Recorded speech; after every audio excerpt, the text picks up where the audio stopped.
మేషరాశి వారికి ఈ తెలుగు ఉగాది పండగ ప్రారంభంలో ఎలా ఉండబోతుందో ఈ వీడియోలో సవివరంగా సంపూర్ణంగా తెలుసుకుందాం.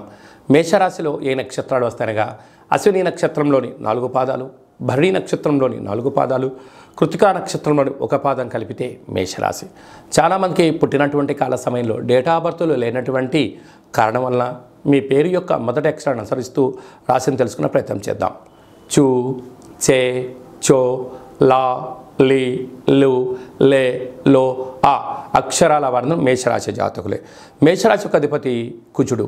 ఈ సంవత్సరము రాజు కూడా కుజుడే అవ్వడం వలన మేషరాశి వారికి మంచి యోగదాయకమైన రోజులు ఉన్నాయని చెప్పి గమనించాలి.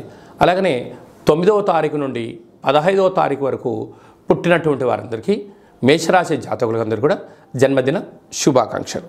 గతంలో వివాహం చేసుకున్న వారికి వివాహ వార్షికోత్సవ శుభాకాంక్షలు.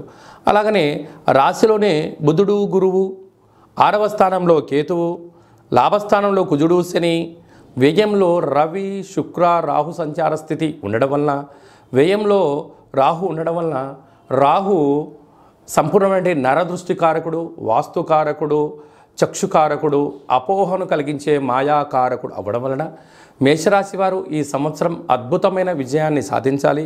ఈ శత్రువులను తొలగించుకోవాలి. ఐశ్వర్యం, ఆనందం సొంతం కావాలి అన్నట్లయితే మీరు ఎంత బరువైతే ఉంటారో అంత బరువు గల ఉప్పును తులాభారంగా ఏర్పాటు చేసుకొని, ఆ ఉప్పుతో శివలింగాకారంగా ఏర్పాటు చేసుకొని, రుద్రుడి యొక్క మంత్రము, రాహు యొక్క మూలమంత్రాన్ని సంపుటీకరణ చేసి రుద్రాభిషేకం చేయడం వలన రుణ సమస్యలు, రోగ సమస్యలు తొలగిపోతాయి.